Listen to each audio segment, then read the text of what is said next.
everybody. Welcome back. This is the Film Tangents podcast. In case you didn't read the title, um, Yeah, or rather, this is spooky film tangents. yeah, that's right. Yeah, we should if we had a bigger budget, we'd have like a different intro for October, you know. Right now we have no intro. No, we have no But if intro. we had an intro then and we had a budget, or not a budget, but just more time, I guess, then we would have a spooky film tangents intro. Yeah, And it would be something like, woo, yeah. and then maybe have like dun-dun-dun, dun-dun-dun, dun-dun-dun. I don't know. But for now, all that you guys can do is imagine. Just Yeah. just use your imagination, and you guys will imagine as having an actual intro for this show. Yeah. um, Imagine if Film Tangents was a good podcast. can you imagine? Wouldn't that be radical? Yeah, that's what we're trying to get to, man. We're just trying to like have a good podcast one day, maybe.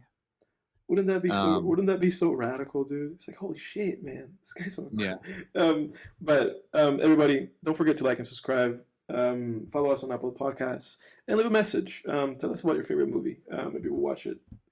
If not during this spooky month, then during next month. And for those of you who do not know, um, on this mic it is Freddy Krueger, and on the other mic is Mister. Yeah, Jason. Jason. I get. No, I'm Pinhead, dude. I'm Yeah, you're Pinhead. Pinhead. I'm Fredo.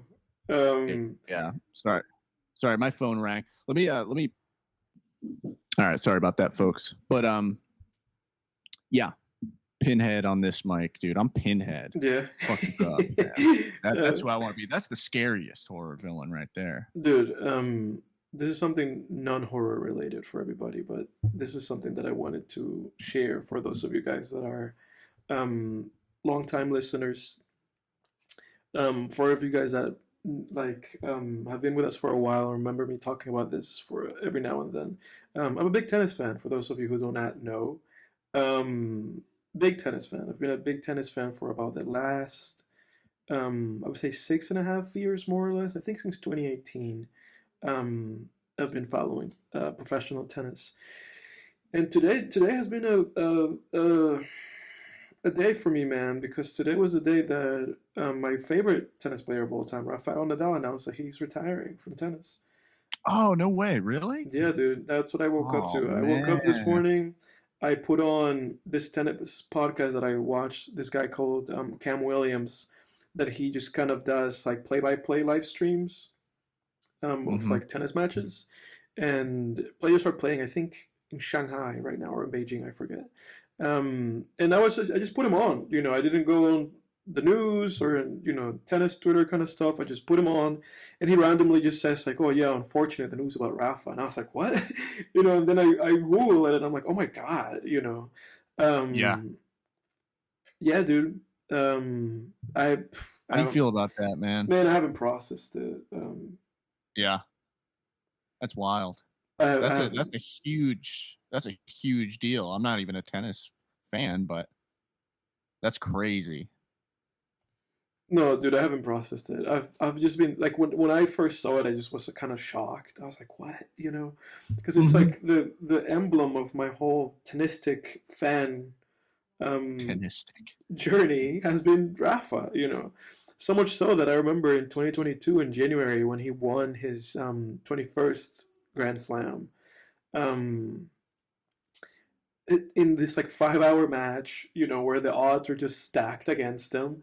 Like I remember waking up. It was in Australia. I remember waking up like from 3 in the morning and just watching the match.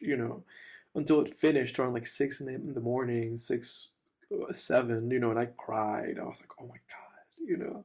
Yeah, yeah, yeah. Just seeing somebody do like near impossible against the odds. So I guess to keep it brief, I have a great deal of I guess just kind of admiration and love for Rafael Nadal as a tennis player, and farewell to him, dude. I'll miss him. Um, it's unfortunate. I probably will take a big break from tennis after that, just to kind of re-examine my relationship with the sport. But yeah, dude. Wow. That's crazy, man. Yeah. Well, shit, dude. Yeah. Well, I wish you the best of luck in processing that, man. Yeah, That's all I dude. can say. It's a I big, mean, it's a big hit. I know that, not everybody has a relationship with like tennis or a relationship with an athlete or sports, but this is like a big hit, man. I can still mhm. remember, for those interested, my very first tennis match I ever watched was I believe it was the 2018 U.S. Open. I think it was the quarterfinal, and it was Nadal versus Dominic Thiem, and I was just awestruck. I did not know what the fuck I was watching. Yeah, yeah, yeah. Because dude, it's just the way that that guy moved in the court. I remember just stopping and just looking at that match and just thinking to myself, I have never seen anybody behave like this. Wow. In this very kind of like weird, like animalistic way. Just in this very kind of like very powerful, just like fuck, this guy's just here and he's playing and he's putting all his effort and might into this. Um, Yeah. Especially because he won that match, and that match lasted like 5 hours. And he won that match after Team took the first set 6-0. Like he bageled him, and Rafa still won. Amazing, dude. Yeah, I guess that's really all I have to say. Yeah, yeah. That's wild, man. That's huge. That is crazy. Well, thanks for that announcement, man. I guess on that note, we should what we're doing this week. And by the way, everybody, thank you for all the great feedback on the Halloween special. We did get some good feedback. I don't know if you saw that, Edward, but No, I haven't seen it. I haven't checked the episode in a couple of days. I checked it like a few days ago, but not in the last few days. yeah, man. So yeah, we'll have to reply to those comments and everything. But yeah, we got some good feedback on that. Excited to see you guys engaging and planning to stick around. We really appreciate it. Thank you, guys. Yeah, just seeing people engage with it is awesome. Um, but yeah, on that note, man, let's get it. This week we're just a bit crunched for time, so we're gonna get right into the movie review and then maybe tangent a little bit at the end if we have a little bit of time. And that'll be that. Yeah. But everybody, the movie for this week, it is Cure, the 1997 horror Japanese, I guess, crime is defined as like a crime horror film Mm-hmm. movie. What did you make about this movie? This is a movie that I had in my sights and in my watch list for a really long time, and I think you did too. I think you had this in like a want to watch on your letterboxd. Um, Was it? I didn't even know I that it think was in so. there. I'm pretty I sure. know Memories of Murder is in there, Yeah. which I've heard is like supposed to be a Yes, it's similar. similar It's movie. similar. Yeah. Although Memories of Murder doesn't have like the, I guess like the horror thing. It's just kind of more like a straightforward crime thriller.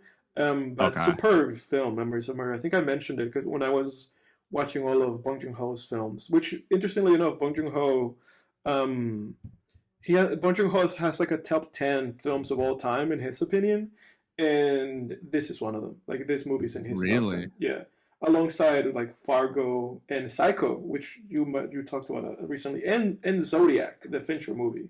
So Bong Joon Ho, Mm. he just loves this kind of movies, and his top 10 like literally cures in his top 10.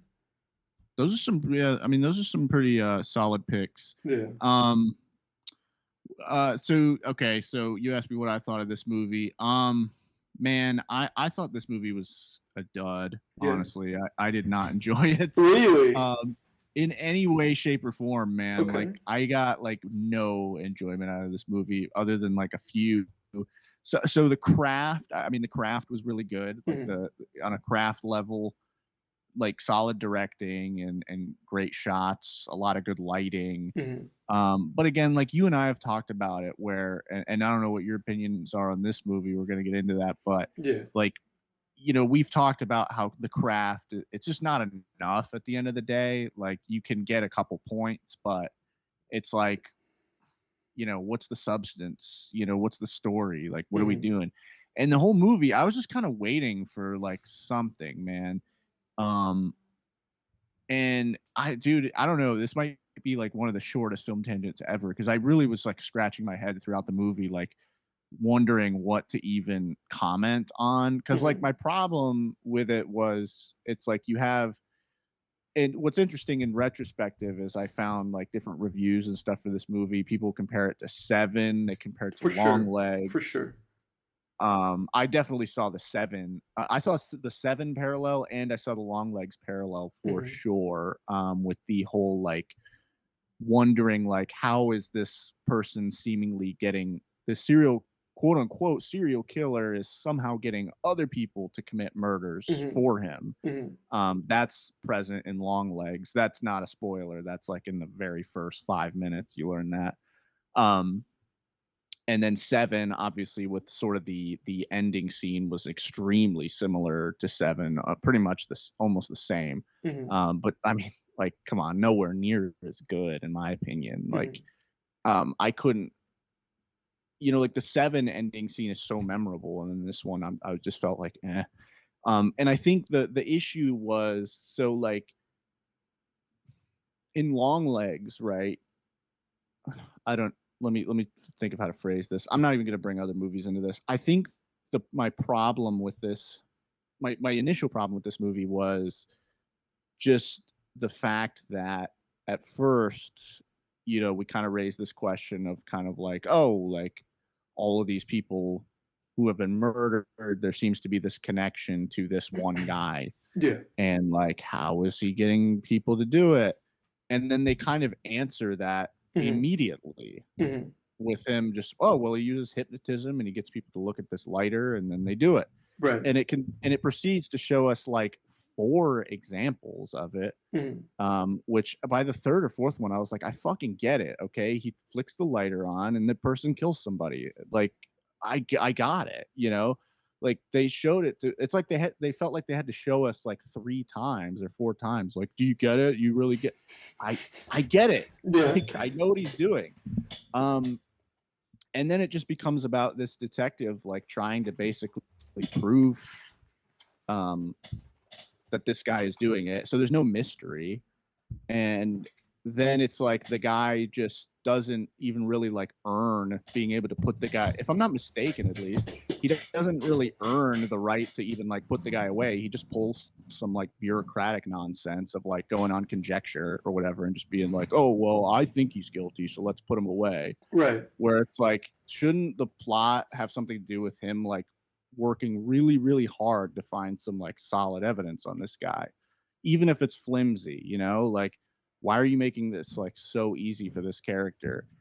And then I don't know, like then I mean, fuck. And then the rest of the movie is just them like sitting around being like, do you think people can hypnotize people? I think people could hypnotize people. But do you really think people could hypnotize people? Yeah. I think people might be able to hypnotize people. Look at this video of someone hypnotizing people. And I'm just like, fuck, man. And then, so suffice it to say, you go ahead. Yeah, no, I mean, no, suffice to say, like, I got no enjoyment out of this. And I was hoping that at least some parts of the movie, it like, I mean, this is supposed to be horror. There's like one creepy-ish shot that lasts 2 seconds of like his wife floating with the X across her throat. And none of the other movie, no other parts of the movie are unsettling or creepy, like in the least. Right. And I know, and I've said this before, and I want to make it clear, like, I don't think horror movies necessarily have to be scary. Like, I don't think they have to terrify you, but I think every horror film should at least be slightly unsettling. I mean, the other night, dude, I threw on Universal's, the Wolfman, the 1940s Wolfman on it in the background. Nobody's having nightmares over the Wolfman, but there's a couple parts of that movie where, they're filming in the forest and it's really dark and there's fog going over the ground and there's some spooky shit happening. And it's like, okay, at least, it's a little bit slightly creepy or unsettling, even though, again, I'm not going to like wake up in a cold sweat over the Wolfman, but that's okay. But yeah, like this movie, dude, just didn't do it for me. And I'm looking at the reviews, and they're all just like 10 out of 10 on Letterboxd, and I'm like, what are we doing? Yeah. But I'm like, what's happening here? Like, I don't know. It's just like, is it because it's in the Criterion collection? Like, yeah, it is a Criterion film. Yeah, and again, though, I'm watching, and I'm like, how? Like, why? I mean, why is this like significant at all? Yeah. Yeah, I don't know. Yeah, go for it. I'm rambling. Well, this is gonna be one of those episodes where you and I disagree, because I actually thought this movie was dude. Good. When I watched this, I said to myself, I was like, Edward's gonna like this, because I know you, man, and I know, like, you and I, our tastes line up in a lot of ways, but then there's certain things I knew in this movie you would really like. There were aspects of it. I think you'll probably get into them, so I'll let you go. I'm sorry. Well, I like how this movie started. For instance, like, it just started with the detective's wives. I think his name is Akabe. What's his name? Give me 1 second. I just want to be able to say everybody's shit the way that it goes. Takabe. It starts with his wife, just randomly. We just start with her, and she's at this, like, what is it, like, at this kind of mental health facility, and they're trying to work with her, right? And the movie immediately introduces this idea of, like, Bluebeard, right? And to me, what I gravitated to that because it introduced this element of the film that basically just said, like, parts of this film are going to have to do with, like, somebody that people do not perceive as dangerous, right? Because the whole idea with the Bluebeard character was, he seemed perfectly fine, perfectly unassuming, just like somebody that you can trust, right? But he has this, like, blue beard. He has this one thing about him that it's just kind of off, and I loved the movie kind of introducing that right away, just kind of telling you, like, that, like, this movie is going to be about, kind of mental health, or people struggling with their mental health and disorders, and it's also going to be about, like, the things that we choose to ignore because of people's, like, I guess, like, overarching normalness. So I really liked that, and the specificity of being, like, of also telling us, like, he came with 6 companions, because I also found it fascinating. Like, I found it fascinating how the movie kind of preemptively told us what he was going to be doing, because I kept track of this. By the time that 6 people are killed, that's when they catch him. That's when they catch, like, the main antagonist. What was the guy's name? Mamiya. So there was, like, an element of the film that I liked, just because the movie was kind of engaging me in a very kind of, like, I guess, like, detective way, where it's just like, oh, let's look at this. The main character is this detective guy, and immediately we meet him after the first murder, and we get to understand that he's very perceptive, because everybody's just kind of doing their own thing. The shot's not even focused on him when we see him just randomly stop and open, like, this, like, little door thing and little panel, and the guy was just, like, in there. I found that fascinating. Like, I actually double back. Like, I went back and I was like, what just happened? Because I actually didn't, like, quite notice. And I was like, okay. Which I guess I'll take that to just kind of right away just address the filmmaking elephant in the room, which the filmmaking in this movie, I found it very captivating. Because it wasn't just pretty, and I guess to mention pretty, this was shot by Tokusho Kikumura, who also shot, like, the Grudge movie. So a guy that's very much, like, he has his expertise in the horror genre. Oh, interesting. And I thought he did fantastic. Yeah, because I could tell this movie had a similar look to, like, the guy's other movie, Cairo, and the Grudge movies. Now that you mention it, I should Yeah, no, definitely see dude, no, that. I thought he did fantastic in this film because this movie was able to both have a great deal of clarity in terms of like its filmmaking and lighting, but also there were scenes where the movie would kind of pull you in a little bit, and you would just kind of be like, what's there? You know, like what's in there, like when he first catches Mamiya in that like random room where he just can't quite see where he's at, he just keeps being like, hey, come out. Just kind of looking everywhere. I mean, they did great with the cinematography. The movie looks great, and it's shot It really well, does. it's shot really effectively. But I also really commend this film and the language that the director used. And I don't know if we mentioned him, but it's the filmmaker is Kiyoshi Kurosawa. I've only seen Pulse by him before. I did not like Pulse very much, but we did discuss how it has like a very effective, really scary scene. Yeah. Um, but this movie is fascinating in the fact that it's basically shot in a lot of master shots. Like we just have a master that introduces a scene for the most part. Sometimes we have a few zooms or a few like cuts to medium shots or close up of certain things. I believe, what is it? I think it's analytical editing that is not analytical or constructive. I always get them confused, but the I think it is analytical. Basically, when you present a master shot and then you kind of come closer with certain shots. But this movie was formed in masters. And a lot of masters then would have like the camera in a dolly, so they would a character would move in a direction, would just kind of follow them in that wide, or the camera would pan or zoom. So there was a lot of that, and I really appreciated that because where the director was really flexing with this film was in the blocking. Like the movie had just perfect blocking. Yep, dude, you read my mind. I was gonna say that there were a lot of moments that I noticed. Like I don't remember what scene it was, but it was like where the killer guy, Meyer, what's his name Mamiya, again? What is it? Mamiya, Maya? Mamiya, Mamiya. Oh, Mamiya. Yeah. Yeah, yeah. He was like in like some dark room or like a closet or something, and then like over his shoulder in the doorway is the detective. Like Mm-hmm. that was one shot that was kind of striking to me, just the Mm-hmm. framing of that. Um yeah, like I will say, like there were some positives of this.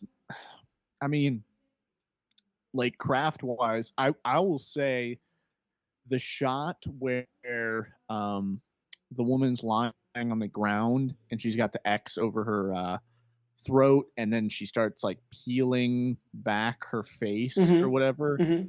I thought that was really good and subtle. And I remember having this feeling of like, and this happens a lot of times when I'm watching either just really good horror or foreign horror, Mm-hmm. where I kind of picture like what the run of the mill Western version of that scene would be. And Right. it would be like something stupid, Mm-hmm. like it would just be some like, stupid, maybe they might even put like a little jump scare in there, and it would just be dumb. And same with Mm-hmm. the ending shot where the woman, the waitress picks up the knife. Mm-hmm. And this scene, I liked it. I liked in this movie how it's this master shot, Mm-hmm.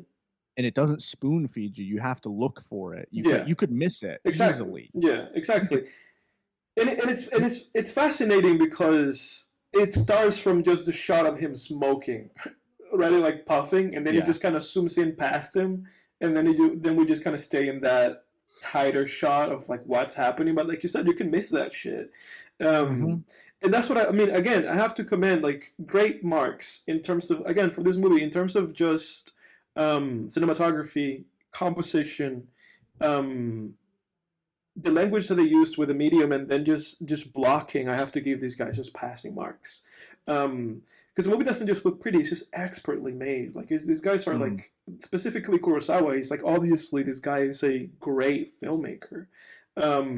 So I give him high marks for that. I really appreciated that. I really Mm-hmm. appreciated that scene where they're interrogating the guy that killed his wife, and he, they start with him sitting in one like bench or whatever, and then he just, or what do you call those? Whatever. And then he moves away. We follow him over there, and then the detective's friend just tells him like, hey, stop harassing him. And so then the guy moves out of the shot. The detective and his friend, the psychologist, stay in the shot, and then the guy just randomly comes screaming back into the shot, and we're back with him. Like I really, you don't see this kind of stuff. Like it's like you said, like you watch American films, they don't give a fuck about blocking. It's all just fucking like No. medium shots and close ups, and it's just like, my God, when you see stuff like this, it just kind of feels like, oh shit, filmmaking. I know this is not this is not just shot reverse shot. This is fucking filmmaking. So I appreciated that. Yeah, it's not just some thing that's like Frankenstein in the Right. editing, or Right, exactly. like Western movies are. But then even the editing and the sound design of this film were superb. Where this film has a lot of diegetic sounds, and just like the sounds that are in the room. But even the sounds that are in the room are justified. Like when the detective goes into his apartment for the first time, I was like, "What is this drone?" Just like, and then you realize like, oh, it's this fucking dryer, because his wife has schizophrenia, and then she just keeps coming in and turning it on because she thinks there's clothes that need to be dried. So there's a lot of stuff in this movie that just kind of punches you, stuff like that, and it has payoffs, and it lets you understand the psychology of the main character, where it's just like, again, when we first meet the main character, he just seems like this calm, collected, great detective. And then you kind of start peeling off the layers of this guy, and it's just like, oh, this guy has issues, Like, he's dealing with a very difficult job, and he's dealing with a very difficult home life, and he has, like, anger issues that only come out when he's, like, pushed, And I think that's kind of like the depth that I kind of interacted with this movie, in the sense of like, in one sense we have Mamiya, who's this kind of genius, I guess, quote unquote, hypnotist that's coming around hypnotizing people. They don't remember that they met him. He's just kind of like this thing, very nebulous existence. He just kind of goes from one place to the other. We meet him in random places at the top of a roof when he jumps, when the police officer, sees him. And he interacts with people through fire. We saw him do that through like fire, like a cigarette light, or the lighter light, the fire. With the doctor, he didn't even have a lighter, so he just used water. Just the water in and of itself, he was able to kind of put her in a trance state. And with the detective, he used sound. He just starts like kind of beating on the fucking walls, So it's like, in my head, I was like, this guy's almost like a demon, or like an entity, like a supernatural entity. It is fascinating because when the detective confronts him in that cell, he's like, now you're going to talk to me, after he has that kind of very emotional outburst. He puts the lighter on and he's like, you're gonna talk to me. And Mamiya is very impressed with the detective, because the detective is the one guy that is the least susceptible to hypnosis. Because the only thing that he was able to do through the detective is just getting him to envision that his wife was like dead, which that scene was very shocking to me. When he goes to his house, and that performance from him was very impactful. Just like, I remember when that scene happened, I was like, how do you act this out? And he just did it like perfectly. There's just this quiet surrender and like screaming of just what happened, and then we cut to the fact that she's just kind of there making some food, and he's in the room just kind of like in shock, and she's just like, are you all right?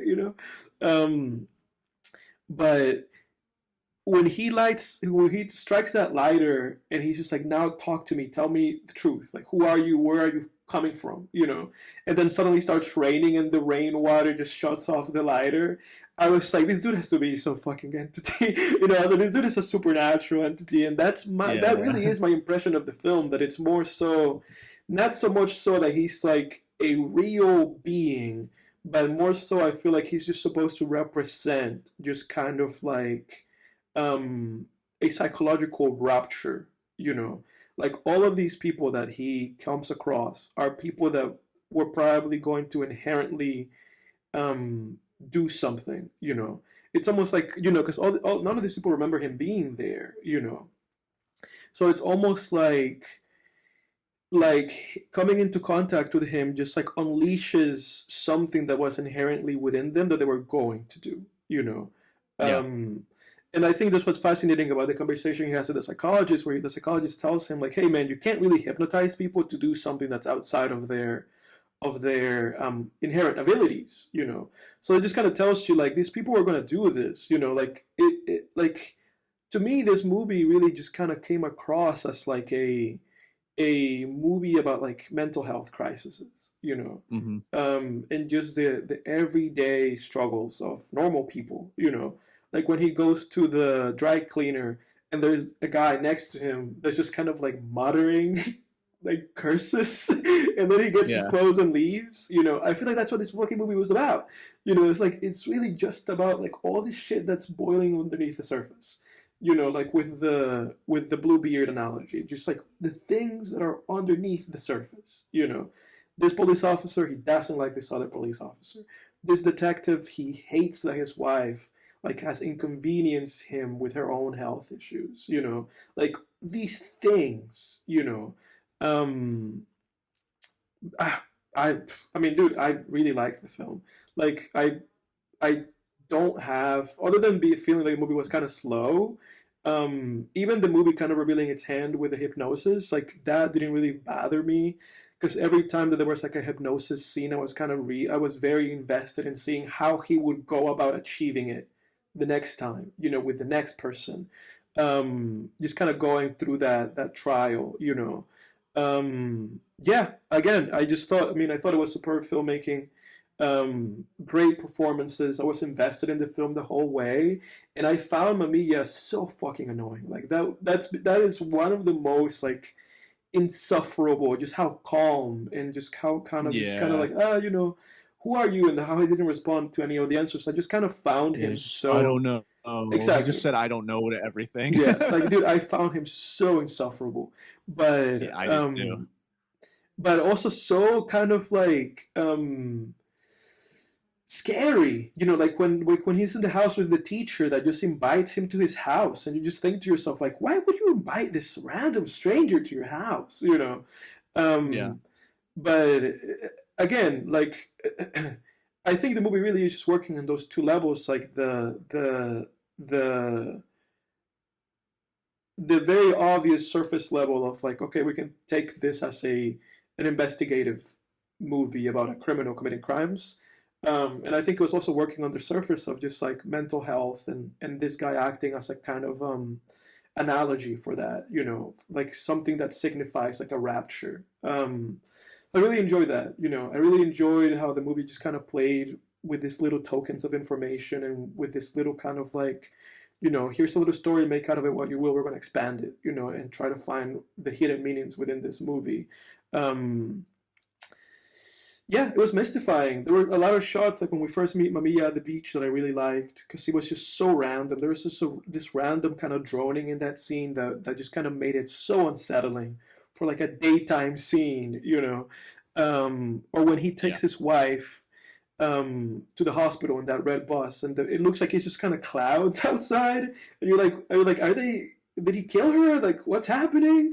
You know? Yeah, that was weird. Yeah, but again, I think the movie, I think that's kind of where the movie was trying to play with you in a filmmaking level, because there were a lot of shots in this movie of flashing lights, police lights, or red lights, or car lights, that just remind you of the way that Mamiya is kind of hypnotizing people, or running water, or you know, like it feels like the director was trying to make an active effort to try to induce some kind of hypnosis on the audience, you know, with these long takes and these like very quick shots, you know. Um, yeah, yeah, it just made me think about that, you know, the idea that like a way of hypnotizing people is just constant repetition, you know, or those flashing like very quick cuts of things. Um, yeah, dude, that was really just. I guess that's kind of all that I have to say about this movie. I just really just thought about. I really just kind of thought that it was about all that BS that I just said. And it reminded me of like Inception and Memento. Like it reminded me of Nolan and this idea of kind of like um, the human brain, you know, because that's also what I found so fascinating about Inception, just the idea that these guys were trying to basically go into people's brains and manipulate them, like Yeah. incept an idea into them so deep within their subconscious that it would just manifest into their conscious mind as a thought that they felt that they had themselves, you know. Hmm. I felt like this movie was kind of like acting, you know, in a version of that. What did you make about the ending? What did that mean to you? Like, how do you interpret that? I guess I just saw it as like the main character kind of taking up the mantle. Mm-hmm.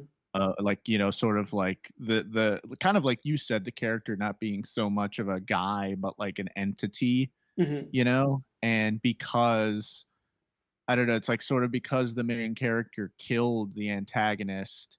Now it's like, okay, now you've kind of taken up the mantle of being this entity, and the cycle is going to keep going. That's kind Right. of how I interpret it. Right. What No, about I agree you? with you. I found it sad. I found how the antagonist was dealt with satisfying. The thought that I had was like the thought that I had was like if this guy is this kind of supernatural being that just kind of breaks people's psyches down. There's no stopping this Yeah, guy. I literally thought to myself, like, you have to kill this guy. So the yeah, fact that then in the end he just kills him, you know, I found that very cathartic, especially because the thing that everybody was asking this character the whole movie is like, who are you, you know? And the hmm. main character shoots him 3 times and then says to him, like, do you remember now? Yeah, And he yeah, just like nods. He's like, yeah. And then he like shoots him like 4 or 5 more times. Like that to me was very gratifying. It Um, reminded me of the scene in Rick and Morty. Where, do you want to flash back to 3 weeks earlier when you were dude, alive? I loved how the antagonist went down. I loved it because it's like, dude, there's no other way to do this. Like, you just have to kill this guy. Um, Yeah, so I love that, you know, and like you said, that was my interpretation of it too. Like then he went on and like, I guess like heard whatever that recording was, whether that recording was just kind of like a subconscious planting of like now you're this person, or it was an actual like guidance of doing that. I had the same interpretation as you, like oh now this guy is like he's taking on this thing, you know. Um, this because obviously yeah. him and the other psychologists they had a fascination with whatever it is that was happening. So I was just like, oh, I guess he's just taking on it, you know. But then again, the movie is very open ended in the sense that it's just like, but did he or did he not? You know, but I really do. I think something went down more or less. Um, Unless you have anything Yeah, to add, like what would you rate this thing? kind of. It kind of. I'm trying to think of what the ending scene reminds me of something. There's another movie ending scene that's sort of similar. I want to say you mentioned Inception. It might be Inception where it's like something Yeah. that's just ever so slightly noticeable Mm-hmm. that raises a question mark. You know, like in Inception, it's the top Mm-hmm. jiggling or whatever, and then in this movie, it's her. You know, the waitress grabbing the knife. What am I? I'm trying to think of what it reminds me of, but I can't think of it right now. But there's a movie ending scene that's very similar to this one in terms of getting you to like kind of raise your eyebrow, like Mm-hmm. hmm. But I can't think of it right now. Maybe I'll think of it later. But yeah, I guess too, like we talked about craft, but I guess like positives for me as well, just to kind of give the movie credit where it's due. Like, you know, you went into all of it, but like the themes in this film and the ideas, you know, they were presenting were very interesting. The idea, I mean, I find hypnosis interesting. Mm-hmm. It's very, I mean, hypnosis is it's wild. I mean, it is like a seemingly magical thing that's firmly, you know, fairly rooted in psychology. You know, where it's like your subconscious mind and your conscious mind is separated by this sort of gatekeeper or barrier, and you know, hypnotism is just about sneaking things past that barrier into the Mm-hmm. subconscious. You know, Mm-hmm. so that's interesting. You know, and then the whole idea. Uh, you know, we were talking before. You were talking before about how the movie kind of went into like you can't just hypnotize someone into like doing something that's not even within their nature to do. Mm-hmm. You know, and I, you know, agreed that's interesting.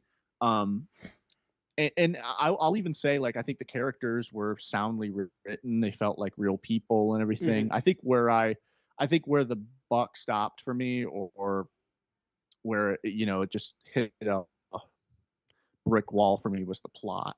Yeah. Um, and I just can't get around it. Like, I think it for me, it's like a combination of, like, pacing, like, again, slow pace, Yeah, because I I think is agree. fine. I like a lot of slow. I thought this movie was a little. I Yeah, thought this movie was a little too slow and a little maybe too yeah, long. yeah. It just felt too quiet almost. Like there was no real, like, I like quiet movies. I like slow movies. I mean, Mm. Dragged Across Concrete is like one of my favorite crime films. It's a very slow, quiet film. I don't think there's even a sound. That movie even has a score.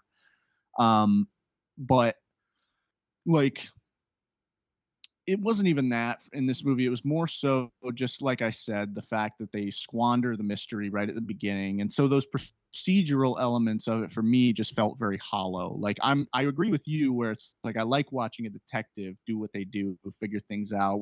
I was talking about my love for Sinister last week. You're watching a guy piece something together, but I just think that gets squashed when you're told up front, Yeah. and he's told up front. Yeah. Just for me, like, that squashed it. I, co- That I squashes any intrigue I with honestly that. disagree with you. Like I commend with this movie for that because an issue that I always have with like crime and mystery films is that it always feels like a moot point to watch them again, and it feels like you're kind of in competition with the film to figure out the mystery.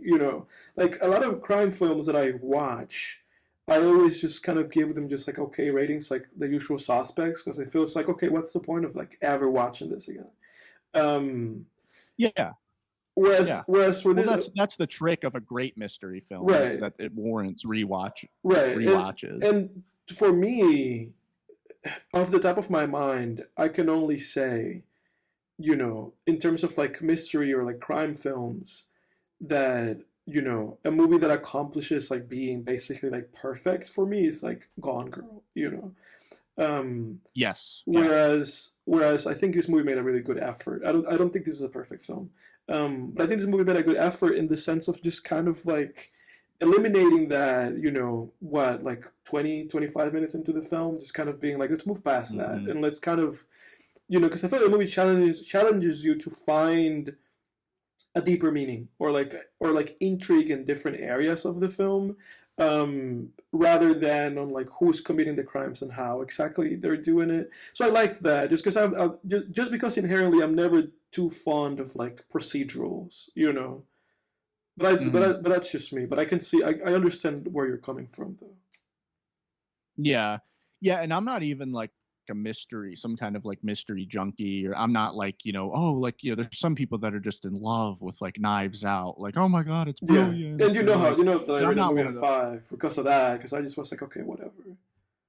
Yeah, no, I agree. I think I gave Knives Out maybe a 6 or 7 or I think something. But, so. like, Yeah. I mean, like, yeah, I'm not even like a huge mystery junkie. I do like mystery. I think, I don't know. I like a good mix of mystery and suspense, because you're right. Like, when it's just a pure who done it, then it's just like, who fucking cares about a rewatch? We already figured it out. It was a one-time game. Hmm. Game over. Let's move on. Hmm. But yeah, like something like Gone Girl, or countless other mystery films Well, warrant what is rewatching. it? And by the way, Memories of Murder that we mentioned. I think that's another one. I think that's another like, and obviously, I guess we'll see how you feel once you watch that film. But that's another movie that I hold like up there. Just off the top of my mind, again, just okay, remembering. Memories of Murder is another one oh, that is nice, just excellent. So I put that movie up there, nice. like one of those like near, if not just perfect films in terms of that execution. Okay, cool. I'm excited to see it even more now. So I want to put this out there and make it crystal clear. I understand that also what I'm talking about here with the mystery being squandered and everything. I know that's by design of this film. This is Yeah, not a mystery film, really. yeah. But I just felt like then there wasn't really enough suspense, because, like, I feel like suspense and mystery are two sides of the same coin. Like, mystery is withholding information and suspense is giving information. Hmm. And there's times when you can really mix those together really well, like, and balance them out nicely. And I just felt like there wasn't, I just didn't know what I was in suspense, being held in suspense for. Mm-hmm. Like, I just wasn't like, didn't care really. I was just not really wondering like what's going to happen next, And then also the plot itself, I think, just felt very M. Night Shyamalan to me, Mm-hmm. where just one of those like eye roll plots to me, where it's just like, oh my god, like it just felt like something M. Night Shyamalan would write. Like, oh, this is clever, isn't it? There's a guy that hypnotizes people. Yeah. It's just like, no, it's not actually. It's lame. Yeah. But that's taste more than anything. But so yeah, that's it. But you asked what I would rate this, so I would give it a 4 out of 10. Yeah, dude, we're gonna have to agree to disagree with this. I don't remember what the last time was that you and I disagreed. Maybe it was like whatever works. When was that? Like, I think it was Titan. Really? Oh yeah, it was Titan. It was Titan. Yeah, for sure. Or Les Samurai. Yeah. Or Les Samurai. I felt very similar. I felt very similar during this as I did to Les Samurai, where I was like, this is fucking boring. Like, jeez. And people, I know like first time listeners might, like sometimes you hear someone shitting on some like Criterion movie and you're like, oh, I bet this guy likes Transformers, or something. It's like, no, I love like thought-provoking films. Like Shawshank Redemption's one of my favorite movies ever. Like I love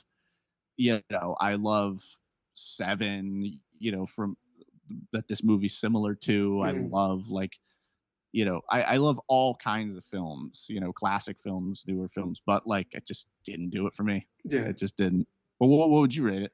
Well, again, dude, yeah, this is one of those. This is one of those for us, man. I will give this movie an 8 out of 10. I thought this movie was great. Wow. I have very few flaws with this film. I have very few things to like put against this movie. That's usually what, for those new listening to us, that's what usually like my 8 out of 10 is. It's just kind of a great movie that I have very few like things to pick apart with it. I had issues with the pacing. I had a few issues like you did with just kind of like how certain things were executed. In terms of, I guess, like more so the procedural elements of it.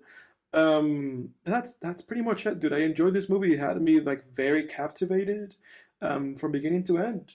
Yeah. Wow. Yeah, dude. 8 out of 10. It might change in a rewatch. I might rewatch this sooner rather than later, and it might change. I don't think it would go up. I think an 8 is like kind of like the peak of this movie for me. But yeah, man. Yeah. Yeah.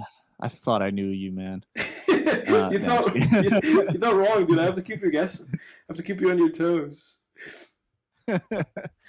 Yeah. Well, good, man. I'm glad at least one of us liked it. Yeah, no, but you said that you knew. You was like, Edward's gonna like this movie.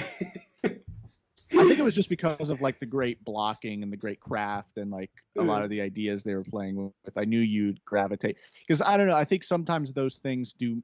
I think like especially craft stuff does more for you than it does for me. Though I appreciate it, but I don't know. For me, I more see it as like a necessity than like, and I know there's levels to it. There's levels to the game of filmmaking craft. So I'm not trying to diminish it at all.